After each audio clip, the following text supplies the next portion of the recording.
right. Okay. Hello, everybody. Welcome back. This is our first UPLEVEL webinar of 2023. We're really excited to have all of you joining us here today.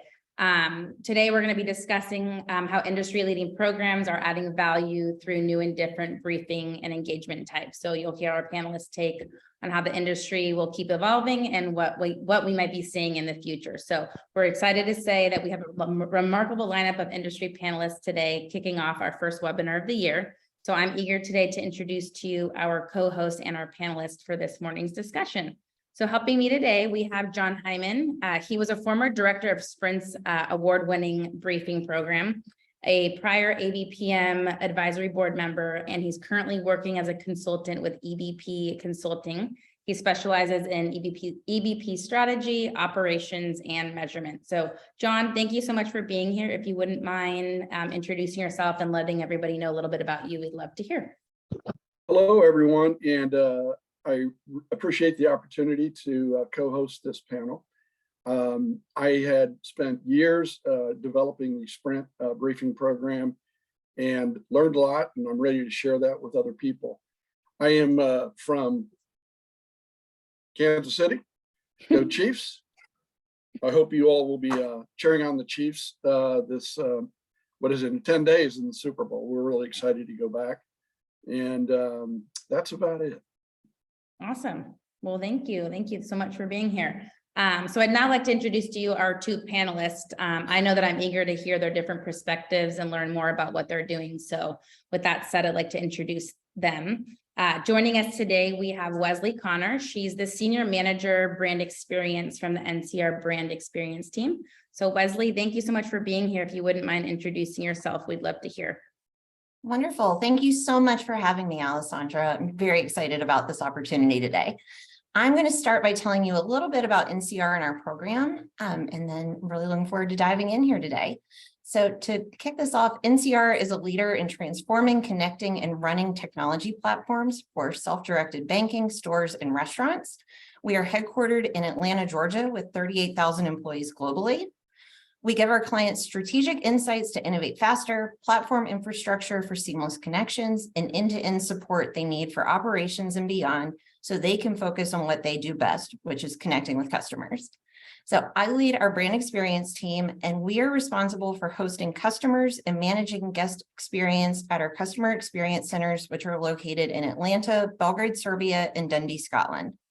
So these are spaces to connect leaders, executives, and experts through conversations and demonstrations that strengthen and nurture relationships. We work closely with sales and subject matter experts to share our story, to build trust and shift outdated perceptions. And also want to mention that we drive a highly collaborative, outcomes-focused approach. Sales manages the customer relationship. Marketing, which is our team, we manage the experience. So everything from the environment, messaging, coordination with executives. And then our subject matter experts help us bring it to life. And I report to our CMO. And lastly, I've held this position since 2019. I live in Atlanta, Georgia with my husband, Wes, and my 10-month-old son, Billy. And prior to joining NCR, I worked in corporate events and experiential marketing, working with brands including Coca-Cola, Home Depot, Delta, Harley-Davidson, and many others. Awesome. Thank you so much. We're excited to have you here. Thanks. All right, and next I'd like to introduce Din Lapadot. He's the head of Graphics Experience Center at Industry Printing HP Inc. So Din, if you wouldn't mind introducing yourself, we'd love to hear about you and what you're doing in your program. Sure, I'd love to. Can you hear me okay? Yep, sounds great. Wonderful. Wesley, did I hear that your husband's name is Wes? You did hear that correctly. Oh my God. You're Wes and Wesley Connor. I love it.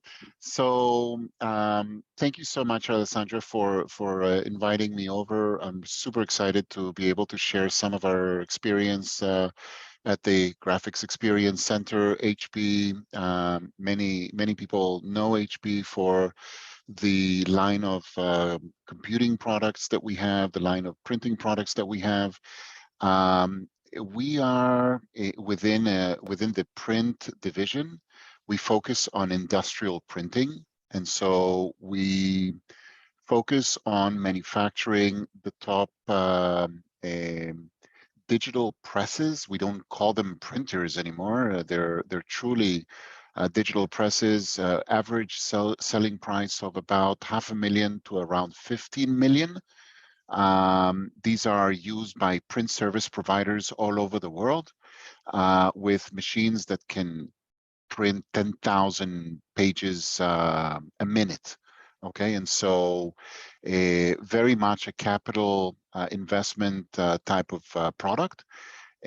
What you're seeing here is kind of the lobby to the graphics experience center. Sorry, Alessandra, driving you insane. This is the entrance to the graphics experience center. The center is around 65,000 square foot. We have around 25 full-time employees that work here full-time. We host around 10,000 people a year and a little bit over $1 billion in sales opportunities that cross through these doors. And so every day is very fun, a bit hectic. We have a little event happening in the next door. I just heard that somebody signed $1 million worth of equipment, which deserves, opening the champagne. So we're happy. And thanks again. I hope that we can add some value to the members that are here. Thanks. Thank you. I'm sure you will. I know you will add value. And I know that for most of you who registered, you did see that we were going to have a third panelist, but unfortunately, Ryan Hobbs, who is the director of immersive experiences at Microsoft, was unable to join us today. So we'll hope to have him on a future webinar this year. So before we begin, I just wanted to point out a few things. We definitely love when audience interact with us. So please feel free to ask any questions and submit them at the chat feature at the bottom. We'll try to answer all the questions as they come. And if we can't, we will definitely try to follow up with an email to answer the question. And then before we begin, I did want to submit a poll question or two on the screen to kind of get our audience involved. So I'm going to go ahead and do that now and give you guys a minute or so to provide your feedback, and we'll kind of go over that. Okay, so for question number one, would you say that your program offers some special non-traditional briefing engagement types? So either yes or no. Just kind of wanted to see what everybody's doing. I tried to answer, Alessandra. Apparently hosts cannot answer. Oh. Well, now that we have you on here, would you guys say that you guys are offering some special non-traditional engagement types in your guys' centers? Wesley? Yeah, same here. We'll talk a little bit about it in a minute. Perfect. Okay, so I'm gonna go ahead and end this poll. It looks like 73% are doing a special engagement. And actually the numbers are changing. Let's wait a second. Okay, so it's 65% are doing a special engagement and 35% are not. So let me go ahead and display this for our viewers here.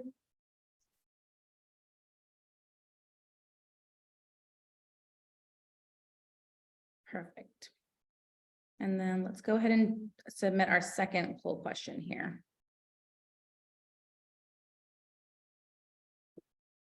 So the second question is how have briefing numbers looked during the past 12 months? Are they returning to normal? Are they significantly less than they were before? Is it more than ever? Or if there's another answer, please feel free to put that in the chat feature. We'd like to hear.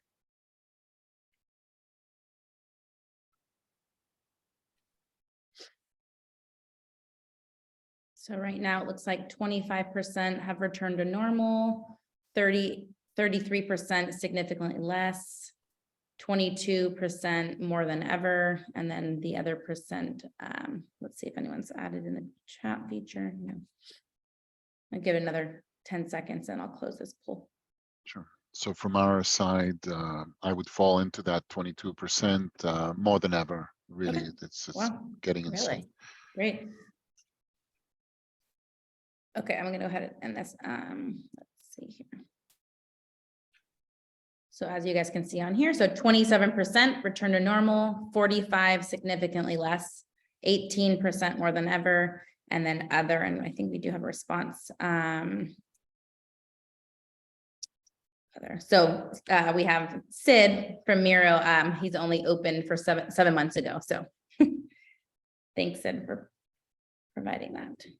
All right, so that is the poll questions for the day. So now I'm going to go ahead and hand it over to John so we can start asking the panelists questions.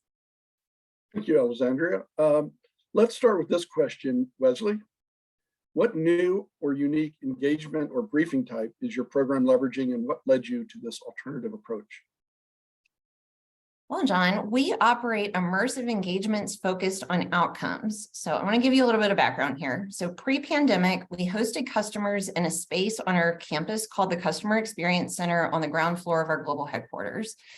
Very nice space with demo equipment, 2 meeting rooms with conference tables, could seat about 13 people in each room, lots of PowerPoints, lots of standard formal meetings. So we were about to start renovation on the space to better align with our business strategy. But when the pandemic came, plans went on hold. We went virtual for 12 months, and then we started to introduce hybrid experiences. And during that time, we learned a lot. So post-pandemic, we still have in-market solutions in our customer experience center, but we now use our entire building to host our customers. So the majority of our meetings are hosted in our conference center because, interestingly, we're actually seeing more customers coming to meetings, like our group sizes are bigger. So we have outgrown the 13 seats, and we go to labs, we walk the space, we meet teams that support our customers' business. And we've really seen that instead of talking about our culture, we can show firsthand and actually immerse them. Customers eat in our cafeteria, which we call the marché. They get a history lesson along the way, and they can really interact with employees throughout the day, which is really fun. Uh-oh, John, you're still muted. That is really interesting because, you know, historically, we've walled ourselves off in briefing programs.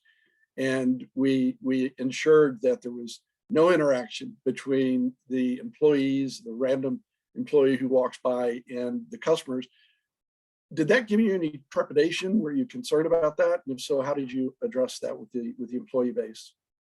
No concerns. Our team loves talking about what they do. And I will say on our end, it did present some challenges because we have a much larger footprint. It's a lot easier to control 2 meetings in a dedicated space than to be throughout the building. And also immersive events require lots to coordinate and also lots of walking because my team is also responsible for all building tours when it comes to customers. So it's been very interesting, but to answer your question, I would not say that there's been hesitation from our employee base. That is really fascinating. So what are your challenges and how has it been successful? Absolutely. As I said, there's a lot to coordinate. There's a lot of moving pieces and live production. Coming out of remote work, though, people really crave connection. So it's been a smooth transition. It works because everyone is focused on a common goal and our leadership are very heavily involved. And I will say that shifting perception about who NCR is today versus yesterday is a major focus for our marketing communications function. And like I said at the top of the call, NCR transforms, connects, and runs technology platforms for our self-directed banking, retail, and restaurant industry customers.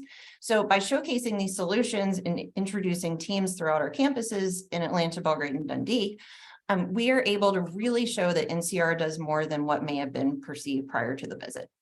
So it's a major success. Very good. Dan, same question. Sure. So thanks, John. It's interesting because very similar to what Wesley was saying, we transitioned from full face-to-face with COVID. We moved to 100% hybrid. People said, Dean, you're insane. Who in their right mind is ever going to buy $1 million digital press over Zoom? It's just never going to happen. And I can tell you that I'm just so grateful that they were all wrong. There were demos that we were just stuck in the middle of a demo and the customer would say, okay, enough, just send me the contract, I'm ready to go, just give me a little bit of a discount and we'll move forward. Of course, not all demos go that way, but it just shows you that people were very much ready to take the decisions and everything else, even if it was remote. Similar to what Wesley was saying, people are craving to get back, to get out, to see people, to touch the machines, to, as they say, kick the tires. It's capital equipment, it's $1 million and more. And the stuff that we sell is quality. How do you show quality over, print quality over Zoom? A bit of a challenge. And so what has happened is that a lot of people started coming face to face, but because of expense control, et cetera, they wanted to have the decision makers here, but the rest of the team wanted to participate as well. And so we've enabled a hybrid as well, similar to what Wesley was mentioning.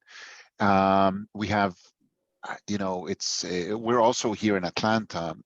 We have kind of a running joke. As you know, CNN is based in Atlanta, and the joke is that we have a competition with CNN on who has the most cameras, and I think we're winning. I think we're at 150 cameras at this point.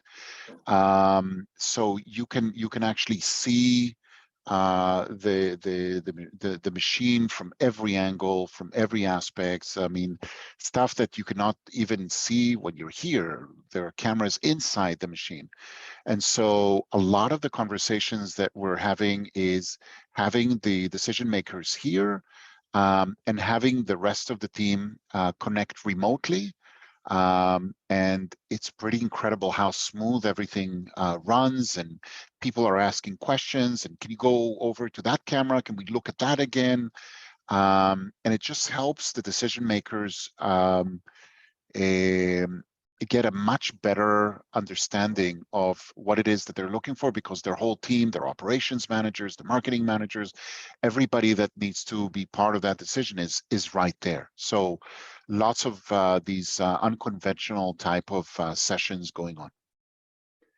I have talked to several people who have gone to virtual and hybrid, and one of the things that they tell me is that the production is much more than having just an in-person briefing. And so how do you staff for that? What do you do to ensure that you have produced event when you have 100 and some cameras and you're moving about in your showrooms and other places? Is this for me, John? Yes. Cool. So, we thought it was going to be more difficult than it really was. We standardized on a set of equipment next to every station. Next to every piece of equipment, we have kind of a video editing station. It sounds fancy, but the reality is a PC running Open Broadcast System, or OBS, which is free. The team literally learned on their own using YouTube on how to use OBS and switch, and every session was better than the previous one because they were trying to add certain features and add this camera angle and that camera angle, and we've gotten to the point where we're just really good. I mean, people were saying, this is the best demo I've ever had, including face-to-face.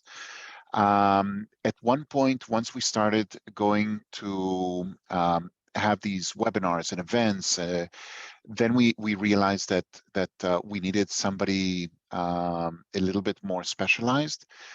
We created a green screen room, a little studio that we have here in the building. We hired a full-time video production specialist. Her name is Nikki. She's doing an amazing job. And today we can do things from interviewing customers that are coming in to producing content that is being used throughout the demos, to social media posts, and there's just so much that can be done.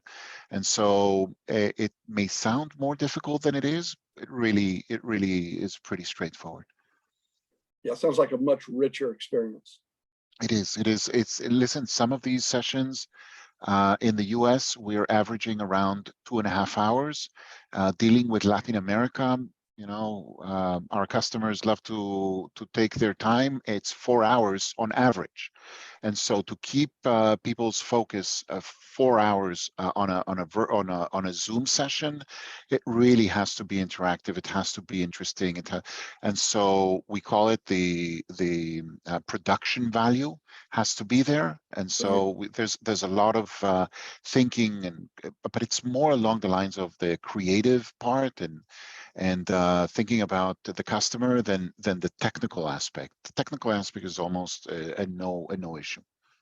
Very good. Well, then let's stick with you with this question. Sure. How are these engagement briefing types adding value to your program? So listen, at the end of the day, we have we don't have one person that comes through here because they're just bored or they just love to see pretty machines. Everybody has some sort of a business issue, problem, challenge that they're trying to solve. A lot of the focus that we do happens before they even arrive. There's a pre-demo call. We understand exactly what the customer is looking for. Some of the feedback that I've gotten from customers when I ask them what was the best part about the demo, and they tell me, Dean, it wasn't even the demo. It was the it was a pre-demo call that you guys had a month ago because you're the only one that really took the time to listen to what our needs were. And so we spend a lot of time there. There's a lot of preparation before they even arrive. And then once they arrive, we try to personalize every aspect of their visit, from their notebooks that they're using, because we're in the print business, to, believe it or not, their M&Ms that we give them as a small little gift. There's the HP logo and their name. We're using Nexus to make sure that their experience with all the screens, we have about 25 different screens throughout the center. Their name is on there, their photo is on there. It's really a personalized, rich experience. And so there's just a lot of little details, and they all come together. And when they all come together kind of at the right time, customers leave with a huge smile, hopefully having signed a big contract on the dotted line. But sometimes, most of our deals take, anywhere from 9 to 24 months to close. So this is an ongoing process. Of course, I'm joking that everybody closes, but when they're here, but we are helping our sales team to push every deal through the pipeline and accelerating that deal. And this center is such an important component for every one of our sales members, and so they're counting on us and we're counting on them, kind of a symbiotic relationship. So most member companies in the ABPM, for example, do a significant amount of measurement in terms of the success and effectiveness of the program. Have you noticed, now that you've implemented these changes, have you noticed any particular area that you measure has popped? So there are two main things that we measure obsessively. One is NPS, the Net Promoter Score. Right. And so the Net Promoter Score, I've never seen a Net Promoter Score so high. And I say it with all the humility in the world, but we're hovering around 95 points of NPS. Never seen anything like it. I just never seen anything like it. I give credit to the team that is here. It really is an incredible experience to go through. And then, so we've seen that number go up by a lot. The other component is closure rate. And so we're measuring everything. Not one soul steps into this building without having an opportunity ID. And so the salespeople know that. so that we can track exactly what's going on. On average, we are seeing about 78% closure rate within 12 months, and then we surpass 80% if we look at 24 months. And so we have seen those numbers continue to grow, even though we thought it would be impossible to grow those numbers. And so our customers are reacting very positively to those investments and you know, the creativity, the passion, and the drive that the team is putting together. So the Net Promoter Score is amazing. Really do you start with a baseline? Are you measuring a change in Net Promoter Score, or just Net Promoter Score at the conclusion of the event? So we have kind of a running Net Promoter Score. Every single person that comes in here, they fill in a survey that gets uploaded. We try to do it digitally. They don't fill it digitally. They you know, we drop, if I make it a QR code, 30% of the people will fill it, 70% never do. And so we went old school, just fill out this form, and then we just upload it so that we can track it. I get together with my team at least once a week on our Friday calls in the morning, and religiously we go through the NPS score for the week. What went right, what went wrong, where can we improve, and so forth. And so we're tracking this on a weekly basis, and of course, quarter over quarter, year over year. Overall, we've seen the numbers continue to grow. I'm not sure we can. I think our focus is to maintain at this point. Not. I mean, there's only so much you can do, but maintaining that level of score is it sounds easier than it is, and your sales team continuously push us to do better, you know. And so we get a lot of feedback from customers about what's happening in the competition. And sometimes we'll leverage some of their ideas and implement those. We try to run the center as you know, with a little bit of a kind of startup mentality. So it's all about taking risk, and if you haven't failed, you're not trying hard enough, and it's all about failing fast. And so the team has a lot of leeway to make things better, and I think that's part of the secret. It's not just one person making the right decisions. It's the whole team. Very good, Wesley. What about you? What value do you see improving because of the changes that you've made in your engagements? It's really interesting how much of what Den just explained is echoed through our program. And so much focus is on the customer, and we too track NPS.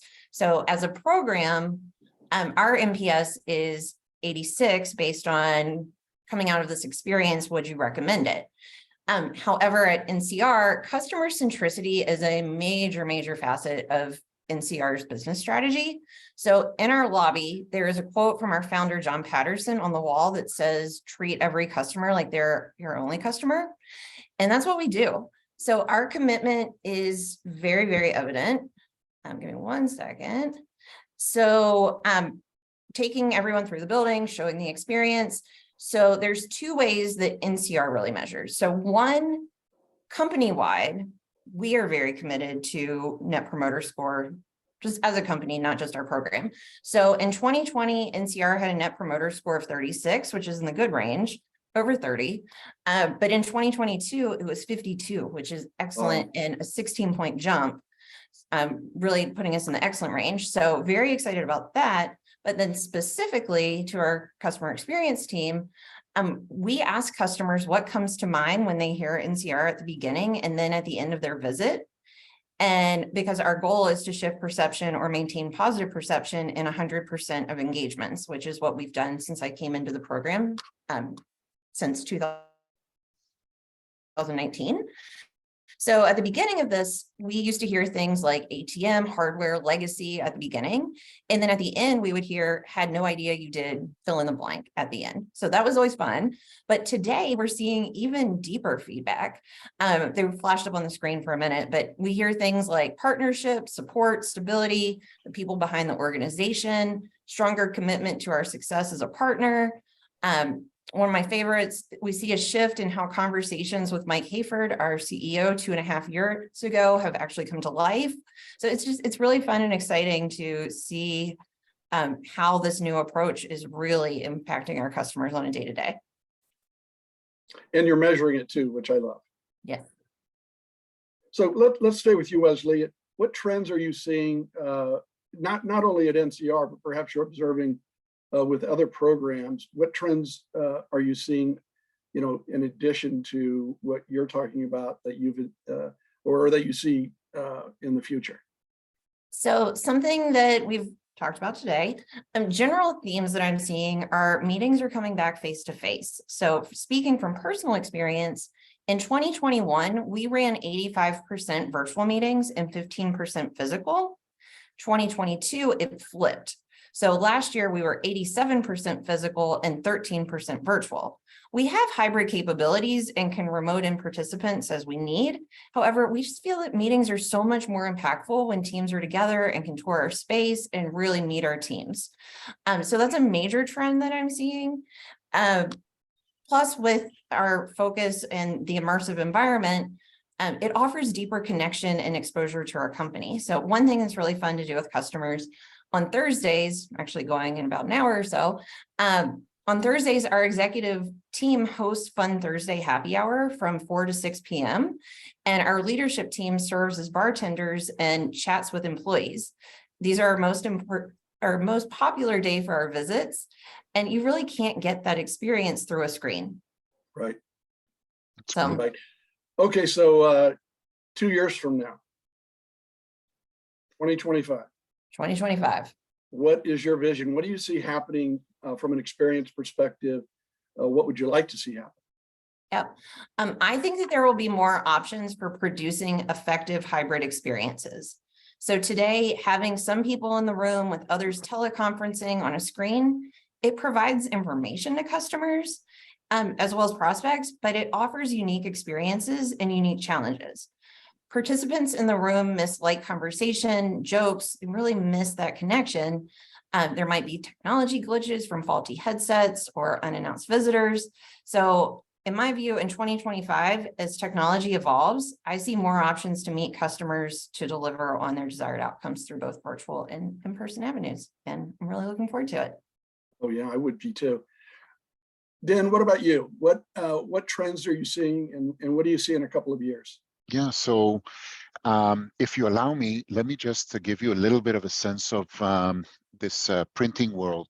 Many of us as consumers, we live and we touch and we depend on print every day, but we never notice it. So think about the last time that you went down a Publix aisle or a Kroger or any supermarket. If you take a moment and you think about that experience that you had, you're surrounded with products and signage, and even the floor is printed. And so today, most of the equipment that is being used to produce those products and things that are being printed are analog devices. Okay, there is a transformation that is moving into digital print. The latest numbers show that 94% of everything that is printed around the world is using analog devices. That means that the potential for machines like our own to convert the industry into digital is enormous. And so there are three things that have to happen, very similar to what we have seen in other analog to digital conversions, where you have similar to the photography market. When was the last time, John, that you used a film camera? That was what? Long time ago. Why? Because your phones, you know, those they're they're they're amazing. The quality is fantastic. You have the productivity, and the cost is phenomenal. In the world of print, it's very much similar. You have a kind of the intersection of a quality, productivity, and cost. And so, in order for us to reach that those thresholds, our machines need to get bigger, faster, and better. Okay. And so I have a couple of pictures here that can relate to some of the things that is coming in the future and some of the challenges that we see from an experience center. I think, Alessandra, you have it there, but you know, no pressure. This is a cute little thing that sorry, I forgot to mention. Here, just the integration of our Salesforce into the center itself. We've created something called the Hall of Heroes. It looks as if it's 3D. In reality, it's just a trick in the camera. It's called an anamorphic design. It's stretched out when you look at it, but when you look at it with your camera, that little frog comes out, and that the Hall of Heroes comes out. We use artificial intelligence to take some of our most valuable sales reps.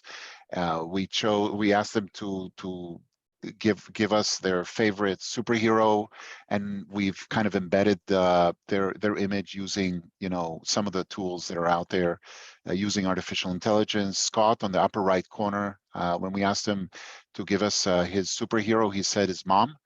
I said, it's going to be, I'm not sure you want to look like your mom.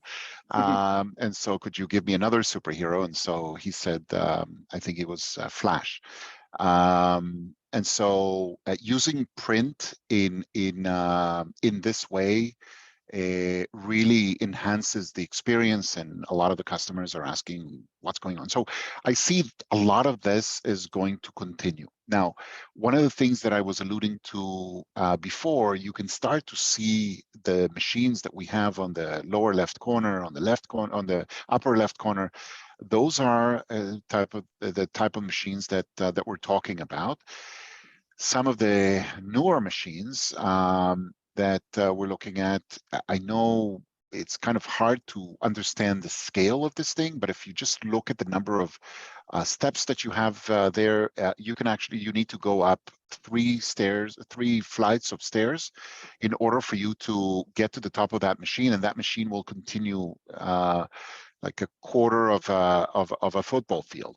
Okay. Wow. And so in order for us to reach this untapped part that I was talking about, this area that is today all these products that are being printed using analog technology, we need to be able to get bigger. Okay, our machines are bigger. They're going to be, yes, they're more expensive, but the cost per unit is going down. And so it's a bit challenging. How do you bring a machine like that into a building that is not prepared for it? So we're constantly having to look, okay, the machine is going to be out in 5 years. Every contract and real estate and everything else is 5 to 10 years. We have to think about it right now if we're going to make a decision in 10 years or in 5 years. And so that makes things a little bit tricky. The other component that I would just mention here to the team is we also have to be very creative. We have approached some of our customers to be an extension of our experience center. And so many customers arrive here. They go through, you know, the full kind of the full experience and everything else, and then we'll jump on a bus and we'll go to one of our customers that has the machine, and they get to see it live and everything else. Now, how do you measure that? How do you control the quality, the experience? It's a production facility, right? And it's a customer. He's doing a favor. It's not your facility. And so there's confidentiality aspects. You know, are they allowed to see the jobs that are running on that particular piece of equipment? And so looking at 2025, I think it's going to be a combination of a graphics experience center that is bigger in size physically, and a collaboration with many of our customers to be part of that experience. And so hopefully that helps answer the question, John. That it's an interesting theme that Dan, you and Wesley both are expanding the experience outside of the traditional confines of the facility. That's really fascinating, and I can see how seeing a live environment with your massive machines does make a difference in terms of the end user making a decision. One of the things that in listening to both of you, and thank you again, the common themes of measuring your experience, making sure that the experience is, you're never satisfied with the experience and you're always trying to improve. And the last 3 years, as we all know, has been an incredible challenge, but out of that challenge has come some incredible activity that improves the customer experience. And you both just demonstrated how you dealt with that. So bravo to both of you. Thank you. That's all of our questions, Alessandra. So I'll turn it back over to you. Perfect. Thank you. I did have some audience questions kind of throughout the webinar. I think we did kind of touch on a few of them, but we got one for Wesley. Is like, are you able to accommodate hybrid audiences? And I believe you did say that you were able to, but you did prefer like the in-person interaction. But if you wanted to maybe just touch on that. Sure. Yeah, we absolutely are able to accommodate the hybrid environment. With today, people get sick, people miss flights, there's all kinds of commotion happening in the world. So we absolutely have the capability. And through the pandemic, our experience has also been enlivened. So one thing very similar to Den, I thought was interesting, our demo team has also started leveraging OBS. We started very, very simply, and it grew. So one thing that I found really interesting through the pandemic, as we're selling software, it's easier to sell through a screen. So when we were able to connect our demo equipment, the screens, instead of just walking up to them, talking about the value and showing the solution, we can actually broadcast it onto a screen so that anyone, anywhere can see the same demo. So it's a split screen experience. We have someone interacting with it on one side and then the actual screens on the other. So we can broadcast that anywhere. It's great audio, great quality.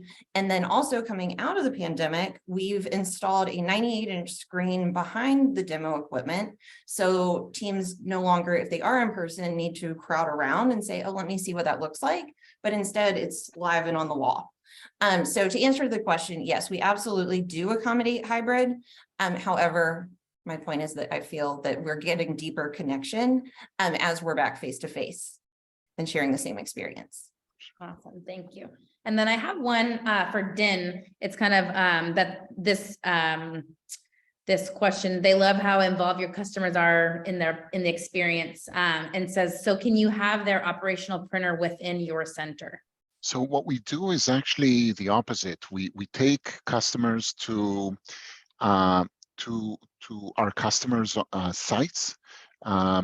I'll be honest with you, prospects and customers, they love the demo experience where everything is pretty and everything's shiny and the floors, you can comb your hair looking at the floors. It's beautiful. But our customers, they really want to see the machine running in kind of its own true environment. And so part of the experience is to not make it too pretty. Take them to a real site where customers are using this machine 24/7, 3 shifts, nonstop, where their customers, Coca-Cola is their customer and they're waiting for, their sleeves or their labels or whatever the packaging to be created. And it just has to be perfect, and it's the Coca-Cola red. And so taking customers or prospects to other customers is really an amazing way to enhance the experience. Perfect. Thank you. So that does conclude the questions that we did receive for today's webinar. So that does wrap up today's discussion. So I did want to just say thank you to everybody who joined today. We hope that you did learn from our educational speakers today. And to Den and Wesley, thank you so much for taking the time out of your busy day, your work day, to inform and educate our guests. And John, we appreciate you being here as a co-host. And I think your understanding for today's topic really showed, and I think everybody enjoyed themselves. So with that said, that does conclude our webinar for today. I just want to let you know that we will have a great lineup of webinars coming for 2023. I'll go ahead and show you guys what the upcoming topics are, and we hope that you guys will be able to join us. Our next webinar is on June 2nd with Ellen Barnes-Fiffner from EVP Consulting. She'll be our co-host. So we hope you guys will be able to join. Great. Thanks, guys. Thank you, Alessandra.